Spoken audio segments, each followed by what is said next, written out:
It's time for another round of Foul Tips, the all baseball edition of the 1420 Sports Bar podcast. Today, I'll take a look back at the Field of Dreams game that was played in Iowa on Thursday night. Fernando Tatis got himself in trouble with an 80-game suspension for a PED violation that he blames on a ringworm medication. That seems a bit fishy to me. We'll update the judge tracker, talk about this week's Rick Award nominees, and we'll say goodbye to another WCBL season. So, as always, sit back, grab a beer, and let's get into her. Thursday night, the Chicago Cubs and Cincinnati Reds faced off for a game, as we all saw from if you're a baseball fan, the Field of Dreams game in Dyersville, Iowa. That's based on the movie everybody's watched 100 times in their life. It's always on a time or two throughout the year, and usually tune in. It's a great baseball event. Started off same as it did last year with the players coming out of the cornfield. This year was led by Ken Griffey Jr. and Ken Griffey Sr. To play catch in the outfield, probably like they did when his dad played for the Big Red Machine in Cincinnati back in the day at Riverfront Stadium, playing on the field back then. It was a great moment. Then you had Johnny Bench and Canadian pitcher, ex-Cub great Ferguson Jenkins throwing out the ceremonial first pitch. It was a great moment. It's a great part of the baseball season that they've done twice now. We'll get into that a little bit, but maybe they went the well one too many times. Two is too many. Usually one's not enough and two's too many. There's an old joke about that one that I used to laugh about with old Jim Rivard talking about drinking beers. But anyways, two teams going nowhere, but they had, for one night, they had center stage. The game wasn't as great as last year when you had the New York Yankees and Chicago White Sox facing off, and the home runs in the ninth, and Tim Anderson walked it off in the bottom of nine. That was a great game. This game wasn't as good. Maybe I wasn't as invested because it wasn't the Yankees playing. I'm a Yankee fan, as you all know, so maybe I had a little more invested in the old heartstrings on that. But for one night, you can take away the analytics, the stat cast, launch angle, all of it.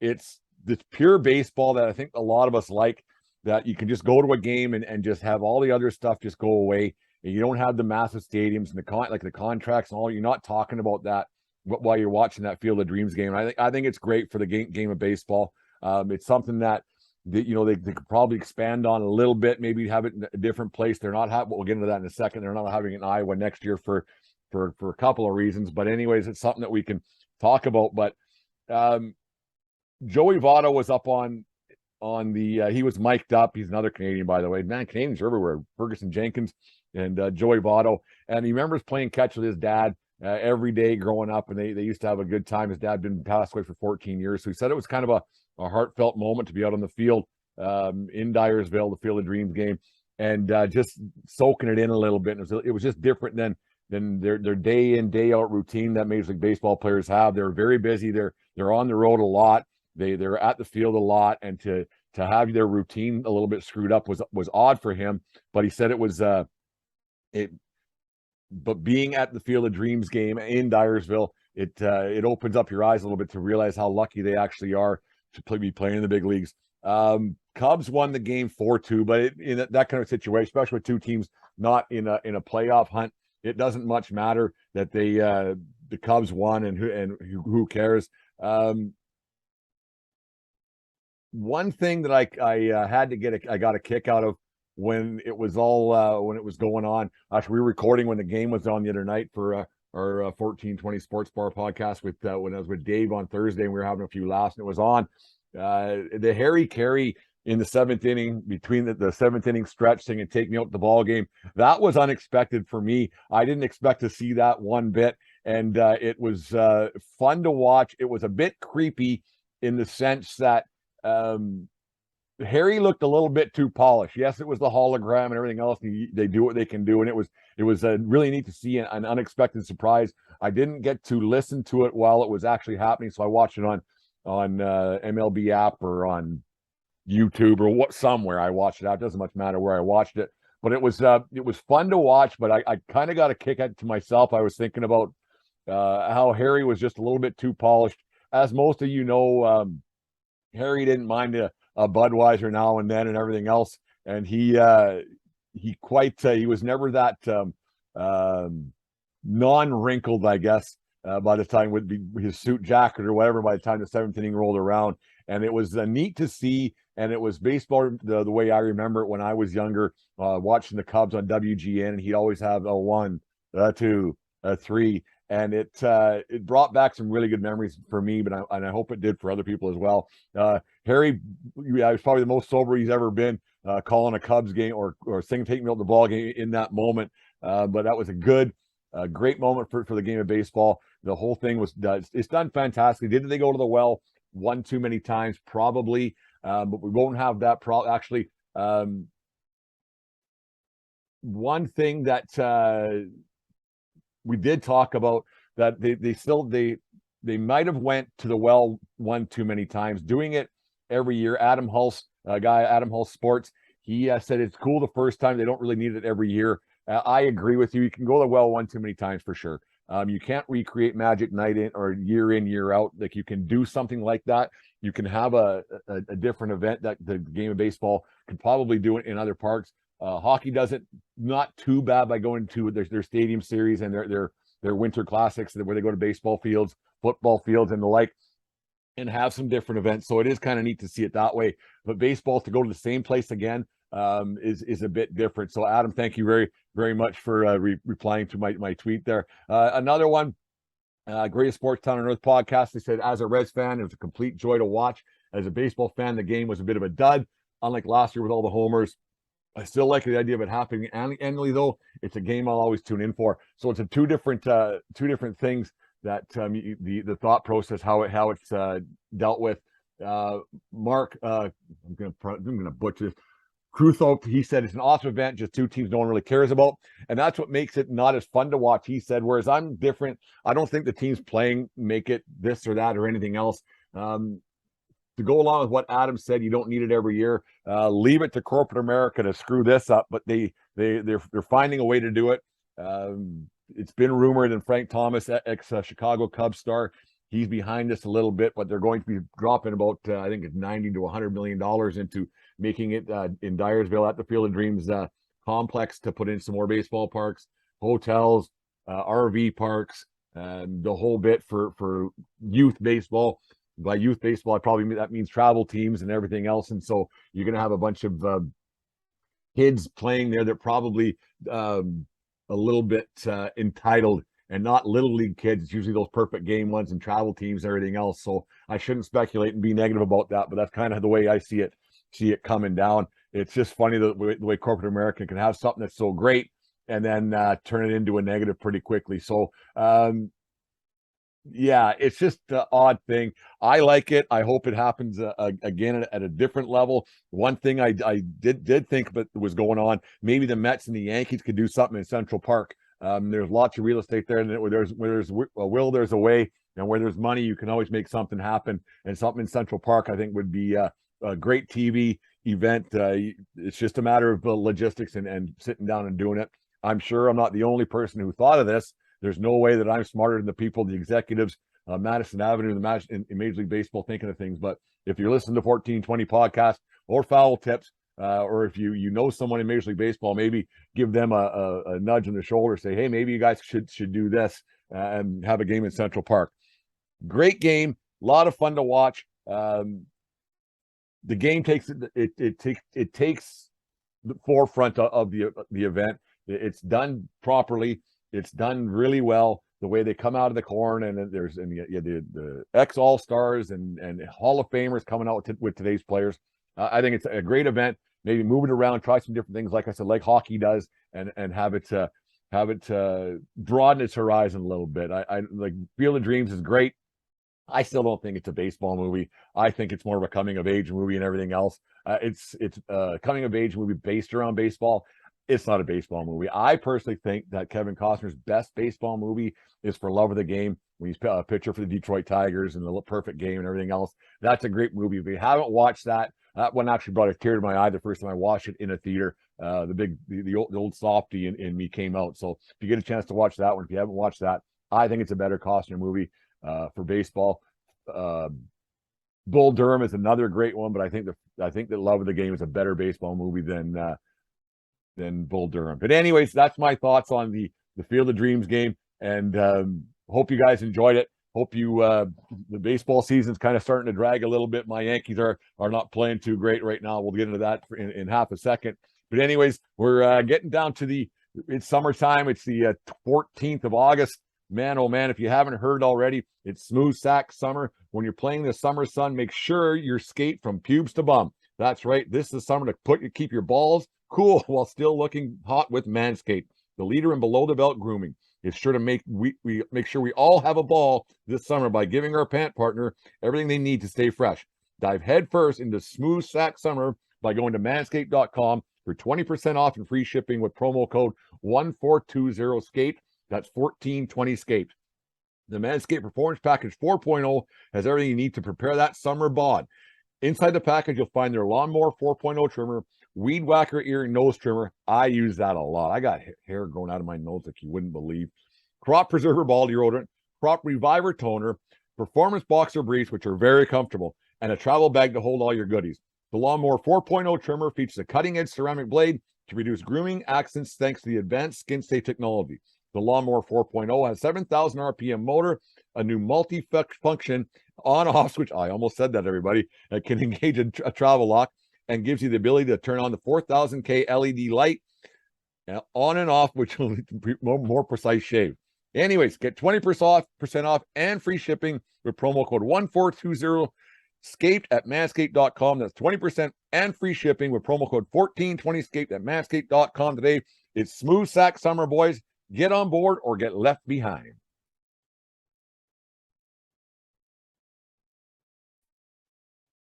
Fernando Tatis Jr., the $300 million plus man for the San Diego Padres, who has not played a game yet this season because of off-season motorbike accident, an injury that's kept him out of the lineup.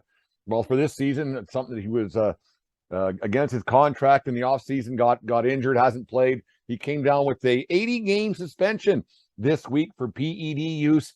Something that you hear the stories and everything else that comes around. He blamed it on a ringworm medication. It's we'll get into that in a second here. It seems a bit fishy to me, a ringworm medication that he took on his own. I find it odd that these guys always come up with something and it's never their fault that they took something. They have a medical staff at their beck and call. They go to the stadium every day. They're given what there should be taken. They're doing what they should be doing. Here's all the things that you can possibly put into your body, eat, drink, or whatever is at their disposal at all times. And it's free probably, that because they don't need their players taking something accidentally. I find that this Tatis one is a really odd, considering he has a bit of a history of not really caring and being immature and everything else. And he was trying to get back on the field, and when he's trying to get back in the field, he tests positive. Why didn't he just come out and say, listen, I was trying to get back on the field. I was trying to get back up for my team. Maybe I took something I shouldn't have. It seems odd that at the timing of it all. It just seems that another excuse by another player that it's someone else's fault. Why can't these guys just take a little bit of responsibility for themselves and say, yeah, I did it? The guys at Crap Root Sport, they brought it up that it just seems an odd thing as well. And I said, I don't run down to the Circle K if I need something, especially I got $300 million at my disposal. I'm not the one buying stuff. I'm not the one taking this. I'm not the one taking that. I'm getting people to do it for me. I'm paying people to get me this stuff as it happens. Will Middlebrooks, who's a commentator for Nesson and the Red Sox, pretty much said the same thing that I did, that there's the medical staff on the payroll for the Padres. They're at the field all the time. Take this, don't take this, don't take that. It should be fairly simple. And for a guy like Tatis Jr., it just seems to be a habitual thing with the immaturity of it all. It's not a good look for him.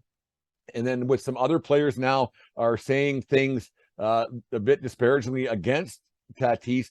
His teammate Mike Clevenger said you'd hope he grows up and learns this and learns it's not about it's about more than just him. Some of these guys that they've acquired, like they went out and got Josh Hader and Soto for at the trade deadline to improve their standings in the National League West. They probably aren't. Well, they're not going to catch the Dodgers, but they want to make the playoffs. and it's so hard to win in baseball. You get 1-2 chances in your career, and if a team is close and you get a guy, because they were supposed to get Tatis Jr. back, who would help their team a lot, he disappears, and then that's it. Like, what are you going to do? And they were hoping to get him back, but it's a real kick in the pills for the Padres. Like, Manny Machado was asked about his thoughts on Tatis Jr. He said he hadn't been there all year without him, so we got to this point without him. Let's just keep going. Let's not even talk about this guy. He's a non-factor on the team. It's quite odd that the way it came out with everything. It's a bad look for Tatis Jr. And maybe it's a bit of a warning sign for other teams about signing these young stars, young immature stars, these massive contracts. Because these guys come, okay, I don't know for sure. I don't know where Tatis Jr. came from, but they sign these guys to these massive deals, and that's a lot of money, man. That is a lot of money. I don't care where you grew up, or if you grew up entitled, if you grew up with a little bit of money or no money. You throw 300 sheets into someone's bank account. I know it's not all at once, everybody. I get it, but it can go sideways really quick. Even the Padres GM, was questioning the maturity level of Tatis Jr. as well, that it hasn't gone well since they got him, or since they signed him this massive deal. The guy's uber talented, could be one of the faces of baseball, but he basically blew it.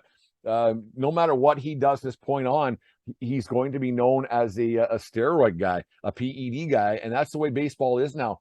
The other sports are a little more forgiving when it comes to PED use. I don't know why. Hockey guys take it, whatever. Football's got you, okay, whatever, they get suspended. But baseball is one of those ones where once you take it and you nail yourself to the cross, a lot of these guys don't get the second chance and third chance in the court of public opinion. Yeah, they can come back and play. You look at Robinson Cano. He went and got another suspension after his first one, so he's been nailed to the cross. He was probably having a Hall of Fame career at one point until he went to Seattle, and it all fell out for him. But Tatis Jr. made a huge mistake. I don't get why he would do it, and if he did do something that was by accident, then I apologize, and I guess the rest of sports broadcasters and podcasters and article writers need to apologize to him. But it just seems, like I said, it seems like bad timing.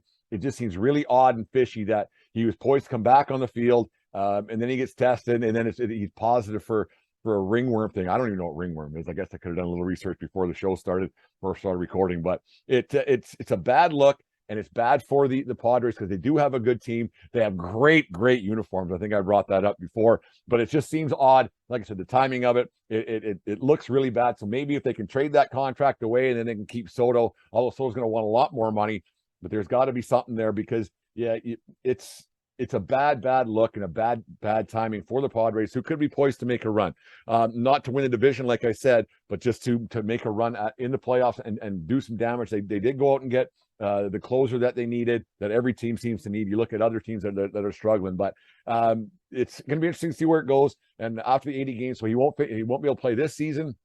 It's the remainder of this season, and then 30 games into next season or so, rough and dirty. So it's a bad look. It doesn't look good for the Padres. What are they going to do? Were they going to win the World Series this year? Probably not, but they would have been closer with Tatis Jr. in the lineup than without. So you'll see how they go throughout the rest of the regular season, and then the playoffs, and see where they end up. And with those great pinstripe uniforms that they got, the gray ones they're fantastic. I love those uniforms. But we'll see how they end up. It's going to be interesting to see, and let this be a warning sign for other teams that may want to sign these guys to these massive deals at a young age. I don't think it's going to turn out well for Tatis. I think it's going to put a big stain on his career. But anyways, that's where it is. For those of you who listened to our last show, get to know that we signed up with BetUS.com. BetUS.com is one of America's favorite online sports book. Just click on the link on our social media accounts and start saving or start winning and pad your pockets. You get 125% bonus at your first sign up, and you just go out. They got bet on every sport you can possibly want. They've also got a casino there, so make sure you go to BetUS.com. Go right from our links that I post on our Twitter account and Facebook accounts, and you get there. Click, start betting, and pad your pockets today. New York Yankees superstar, I guess you could say, and slugger and all-around good guy, Aaron Judge, hit his 46th home run at Fenway Park on Friday night. He's at 46 with 48 to go, 48 games left, 16 to go for the American League record, the Yankee record. He's on pace for 66, which would set him behind the all-time home run record, asterisk, held by Barry Bonds, but it's still an enormous pace that he's on. I think he's going to do it pretty easily. Hopefully he hits a couple when me and the producer are in New York City next weekend to watch the Yankees play the Jays, and then we're going to a Subway Series game on Monday, I think it is, before we hit the Billy Joel show later on during the week. I think it's on Wednesday. Anyways, Judge is hitting the ball like no one's business. His pace is ahead of Maris. It's ahead of guys like Babe Ruth. I think he's going to do it pretty handily as long as he stays healthy. Like I said last week, as long as he can, the Yankees need him to start hitting the ball a little bit because the rest of the team isn't. They aren't pitching very well. They're not playing like they were. Didn't expect them to keep up that pace. But anyways, the Aaron Judge thing is fantastic to watch. Hopefully nothing comes out later on that he was on some PEDs or whatever. I don't think it will. I think he's a pretty straight shooter, pretty clean guy. So that's the home run tracker for Aaron Judge. 16 to go for the record in 48 games. Needs one every 3 games, as we said. So we can put a couple together here and there. Maybe he can start looking at the Bonds record, because that would be something to behold if he can go out and get that one compared to just getting the American League record and the Yankee record of all time. Anyways, the Rick Award nominees for this week is one guy that I actually umpired. I was on the field with this week. Braden DeSonia from the Medicine Hat Mavericks. Last weekend, he set the all-time WCBL record for stolen bases. He got 5 stolen bases in one night for set the record. 41 for the season in 56 games. That's right up Ricky Henderson's alley. Actually, when DeSonia came up for his first at bat, I poked a little bit of fun at him with the catcher. I say, hey, look at this. It's the Ricky fucking Henderson of the WCBL. He had a good laugh, and he stole 2 bases that night. Man, he's really fast. But so Rick Award nominee number 1 is Braden DeSonia of the Medicine Hat Mavericks and WCBL. The Rick Award number 2 nominee is Texas Tulsa batter Isaiah Jarvis. He's the one who took one in the dome. Everybody's seen it on Sports Center and everywhere else on internet and everything else. Keep calling internet like I'm 100 years old. He got up. He went and consoled the pitcher, Texas East pitcher Caden Bob Shelton, gave him a hug and showed what sportsmanship's all about and what Little League is supposed to be all about. Not about winning and losing. It's supposed to be about camaraderie, friendship, sportsmanship. So that's my 2 Rick Award nominees for the week. You got Tulsa batter Isaiah Jarvis from the Tulsa Little League, who lost out to go to the Little League World Series in Williamsport next week, which is the end of summer. When the Little League World Series is over, that's summer, kids. That's just the way it is. I've always thought that way. And Rick Award nominee number 2, Braden DeSonia, who set the WCBL stolen base record 5 in one night to get the record versus Weyburn Beavers, 41 for the season. So that's where we stand. Make sure you guys go out to SeatGeek and SeatGeek.com for all your baseball tickets, your hockey tickets or whatever, but baseball's the one we're talking about right now. Save yourself $20 and it helps us support our show. Use promo code 1420POD. That's 1420POD at SeatGeek.com today. My WCBL season came to an end on Tuesday night with the playoff game, Medicine Hat. Great game, actually. Turned out to had a lot of fun out there. Nice crowd there, about 1,500, I believe. It's a not massive Major League crowd, but it was a big crowd. A lot of fun. Had probably one of the better games I've had all season long to finish it up strong. So WCBL, thank you very much for having me out there.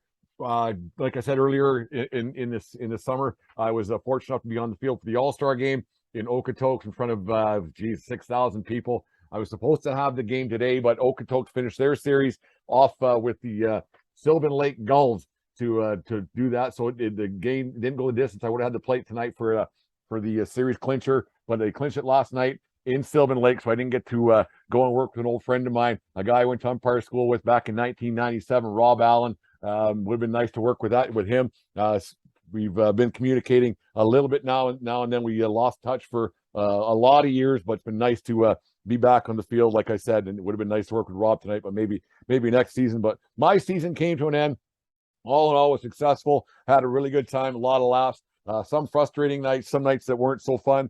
Had a couple of ejections this year that I'm not whatever, it's part of the game. But all in all, it was another fun season. I'd like to thank all my partners, the guys that I work with, the coaches for putting up with some nights where maybe wasn't as good as I should have been, and everything else. Made some acquaintances off the field with Jake Lindmeyer of the Brooks Bombers. He was on the show Catching with Cheese a couple of weeks back. We talked about catching, relationships with catchers and pitchers and coaches and everything else. It's been a fun year WCBL wise. We're going to be doing some other stuff with Southern Alberta Umpire Association soon. Have some clinics. Might take a different turn next season with my umpiring career. Might try something different to go to. I might kind of thinking about maybe trying to go to Williamsport. So I got to put some more time in with Little League. Do that instead of going to WCBL route and everything else, because it's always kind of been a goal of mine to go to Williamsport. It was a goal of mine when I was a kid playing. Now maybe as an older guy, as an umpire, maybe go to Williamsport and be an official there, because it'll be a lot of fun. So I haven't decided yet. So don't start. I'm not going to burn my clothes or burn my jerseys or put them up on eBay for auction yet. But anyways, that's kind of a thought. Thank you once again, WCBL. Thank you to all my partners once again for having me out there. Enjoyed it for the 99% of the time. It's a lot of fun, but at 1% of the time, she can be a little bit troubling. But anyways, thank you everybody for listening to the show. Make sure you support our sponsors, Manscaped, Fans Edge, SeatGeek, and now BetUS.com for all your gambling needs, wants, not needs. You don't need to gamble. You want to gamble. So it's a different thing. And remember, everybody, take care of each other. More important, take care of yourself. Need you around. And smart people bunt. Have a good night, folks, and we'll talk to you again tomorrow night.